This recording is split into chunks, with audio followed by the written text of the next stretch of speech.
Hi everyone, this is Atya here.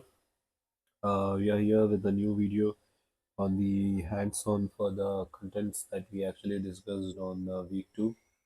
So here I have made up a list of the prompts on each topic that we discussed in the during the week two.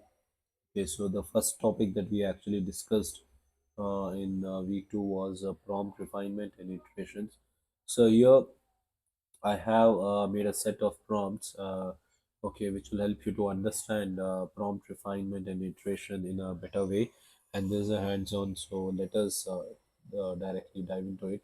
So the first prompt is actually explain artificial intelligence. So there's a very vague prompt. Okay, so I'm just going to type this and see what does actually ChatGPT gives us. So I'm pretty much sure that it's going to give everything that is over there on the net. Okay, it's not going to be very much precise because I have not given any instructions or any format for it. So it is very vague. Okay, everything is there. Now my next prompt is explain artificial intelligence to a beginner in 5 points. So after seeing this output, I am refining my prompt to this. So actually, I'm telling the Chat GPT to explain the artificial intelligence in just 5 points. Okay, because the first output was very vague, it was very elaborate, very big, so it was very difficult for me to catch up with it.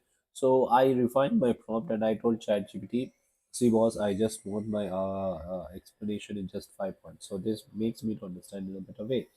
Now, I'm going to further refine it and tell the ChatGPT that you are a computer science professor. Explain artificial intelligence to a non-technical student using a real life example. So this is further refinement of the previous prompt. So let us see how the ChatGPT reacts to it. So it has given a much better way. Okay, learning from experience, making decision, and then in simple words. So the article is about teaching machines to learn from examples and help humans make better decision in everyday life. So it changes its output based on how you refine your prompt. Now again, rewrite the explanation of artificial intelligence with a better clarity and structure, and then explain artificial intelligence in exactly 5 bullet points, each under 15 words. So further refinement is there as we go from one prompt to another prompt. So that is basically prompt refinement and iteration. Now this happens when you give a prompt to a chat GPT and you are not satisfied with your output. So you try to refine your prompt and thereby refining your output also. That's why it's known as an iteration. Now coming to the next topic that we discussed for temperature control. Now here I am telling the ChatGPT describe the ocean in one paragraph, that is at T 0.2. Then I have gradually increased the temperature. So what I'm going to do is I'm going to copy all the prompts and give it as a single input rather than giving one after the other. Okay, this actually uh, con- make sure that less time is consumed. So the ChatGPT directly gives me all the outputs at a single go. Okay, so I have the answers. Okay, for my prompt. Okay, so just let us just compare with the first. So the ocean is a vast body of salt water that covers most of the surface. Now let us go to the last. The ocean is a uh, restless storyteller. Its waves turning pages written in foam and salt. So just compare the first prompt with the last prompt. Prompt being the same but the temperature changing. Okay. So this is how actually the temperature works and this is how it impacts your output also. Now let us go with the top P control. That was our third topic that we discussed in the week two.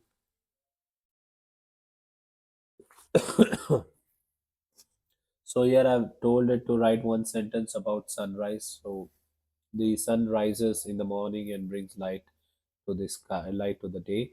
Okay, that is at zero point 0.3 top P. And the last one, if you see the sunrise spills golden fire across the horizon, waking the sky with wave of pink, orange, and glowing light.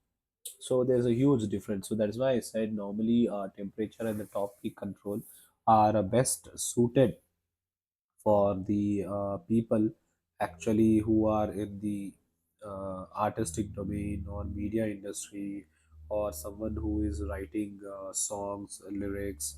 So those kind of people, it's very much needed on books, literature. Okay. Now the next part that we topic that we studied was the context window and the chunking. For this, actually, you need a big paragraph. Okay. So with the help of that, actually, you can see. So I'll just show you an example. So we'll just go to, like, this is the first news that I'm actually seeing. So this is a very big news. Okay. So I don't have that much time to read all of the contents of this. So I'll just copy it and I will paste it here, and I tell ChatGPT to summarize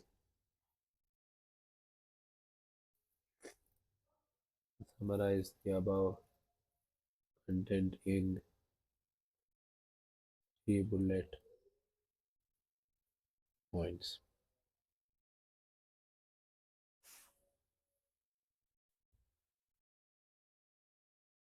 So it like gives me then output something like this. So Virat Kohli and Rohit Sharma made a rare return to India's domestic cricket circuit.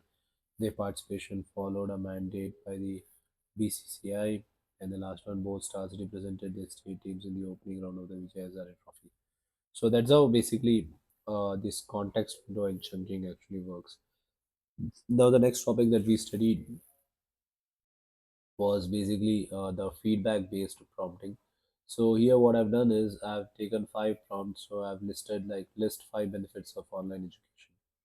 So what I've done is the next one is evaluate your previous answer and identify weakness based on the previous, whatever the output I get, and then suggest improvements in the above response. And again, rewrite the response with a better structure and clarity. Okay, so let us see how this actually basically works. So list 5 benefits of online education.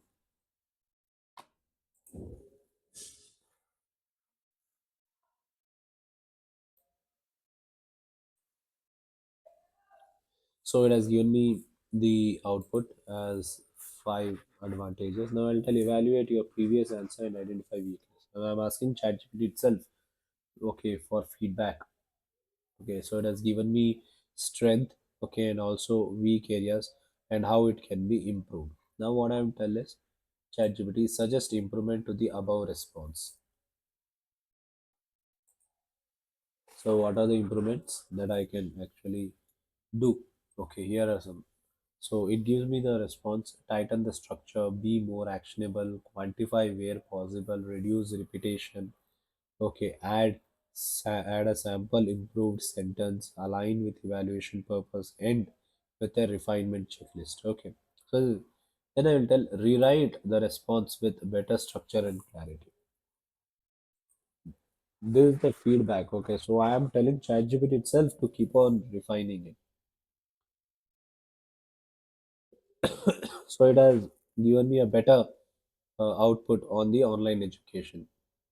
Okay, so I'll tell now rewrite the response using example for each point. Okay, so it will do it. Okay, nothing to worry about it. Okay, so it will do it for sure.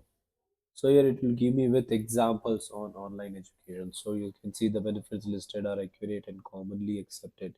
So example, flexibility and cost saving. So example, a first year undergraduate can easily understand all. Okay, so this is just an example of feedback based prompting. So whatever you ask to the chat GPT, once it gives an output, if you're not satisfied with it, if you're not good enough again to reframe a prompt, you can ask the chat GPT itself to reframe the prompt in a better way, or you can ask how it can actually enhance its output. So so you're basically asking the chat GPT. That's why it's known as a feedback based prompting. Now, multimodal prompting. Analyze an image and explain what is actually happening. Okay. So for this, I'll take this image of uh, Virat Kohli. This the image.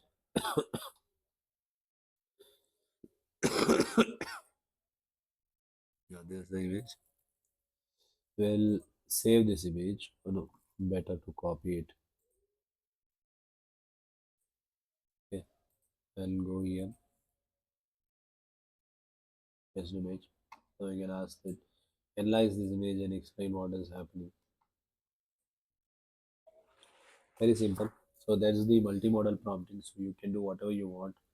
You can upload it, or you can like insert from your laptop itself. So he is wearing a full batting gear, everything it gives. Okay, so here is the option. You can click here. We can go to add photos and files.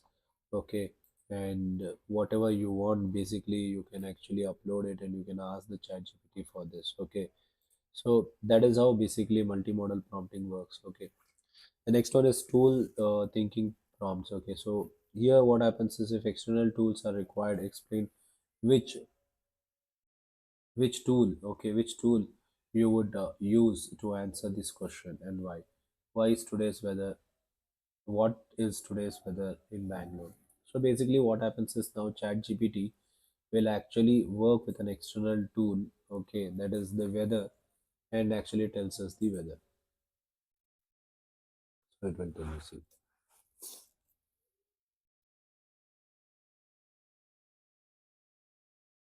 that is the web search or real-time weather API. So that is what. So either it will use a web search, which is also an external, or a weather time or a real-time weather API, which is also an external. So that is the importance of external tool. That is the prompting with external tool. That was our last topic for the week two contents. So here is the first thing. Second thing, explain how you would calculate BMI if a calculator tool were available. So that is just a prompt, okay, for an example. But when it comes to the external tools, chat gpt is very good with that. Okay, so that's why I said in my week 2 video also, if you are actually planning on doing any Python project, you can directly do it on ChatGPT. ChatGPT will not only run your codes, okay, it will also basically give you the results. And if you are into optimization, okay, or if you are into basically forecasting, you want results, graphs, images, all these things, ChatGPT will do it for you. So that is the advantage of using a ChatGPT, because it is they are well connected with the external tools. So for example, you just give a prompt for ChatGPT for like a situation where it needs to search the web. It will search the web and give you the refined content of it. Okay, so or any addition, calculation, or anything. So how this happens? It is not, the ChatGPT is not doing it. The ChatGPT is making it do it through an external tool. Okay, so that is prompting through an external tool. Okay, now for the visual unit project prompt. So these are some of the examples that I thought would really help you, like a role prompt. You are a teacher, create a lesson plan for photosynthesis for class 6 students. So these are some of the prompts. If you can refine it and make it better, you can add it in your prompt journal. That will actually help you. Okay, so that was the end of the week two's hands-on session. Okay, so I've included all the examples here for all the topics that we have covered. Hope you practice it and you learn from it. And I also hope that this was a much of a useful video.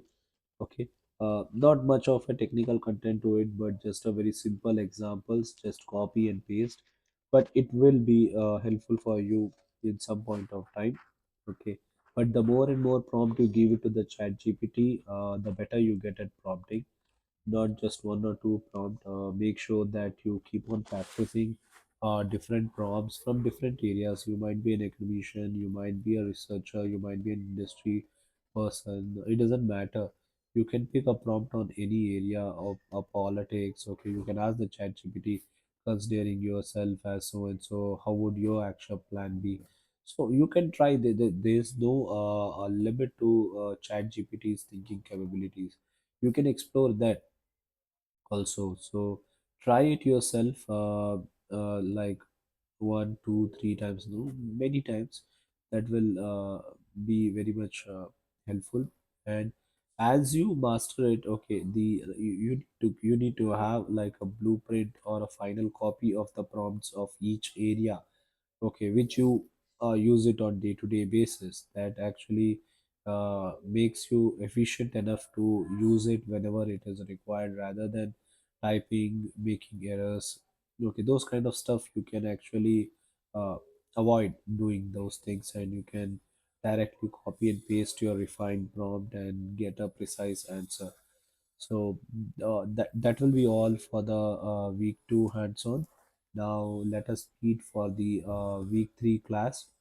So I'll try to like explain the all the contents of the week 3 in the coming days. I'll be uploading the video.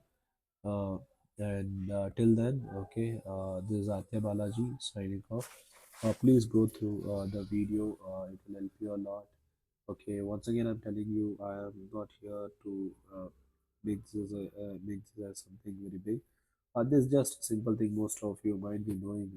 I'm just practicing it myself, and maybe if anyone sees it on the internet, and it this if this is helpful for them, I'm very much happy for it. Okay, I don't have any target audience or anything. I'm practicing it, so I'm recording it, and I'm going to upload it. Okay, so if anyone likes it, please do like it, please do share it or subscribe it. Okay, so AI is something that is picking up the pace in current market scenario or industry. So it is a right time. Actually, maybe if you're not engaged with AI, maybe you are way too late. But it's never too late for anything. Okay, when it comes to learning, try to upgrade yourself. Okay, this is as of now the future. So you got to jump on the boat and move in the direction as it goes. If you think no, I'm not going to depend on AI, it's something that is very wrong with your mindset. Okay, you are not making yourself very less efficient by actually depending on the AI. Okay, you are making yourself very much efficient by actually utilizing the AI. It's always important to utilize the things that are very much hot in the market, and learn from it, and jump from one place to another place. That's how you move on in your life. So because I've seen a lot of people discouraging AI. Okay, I'm also one of them. Okay, but I soon realized that AI is going to be a game changer. Okay, yeah, we have negative impacts of AI. Who there is nothing in this world which does not have a negative impact. Okay, too much overuse of something always has a negative impact. So I'm just here to tell how you can use it for simple purposes, which can make things very easy for you. Okay, like the previous week one where I discussed about the roses prompt, ape prompt, tag prompt, okay, care, okay, race, okay, all create. All these are different types of prompt which might help you in different purposes. Okay, so thank you all. That will be all for the today. Let's meet for the week 3 content. Thank you. Do take care of yourself.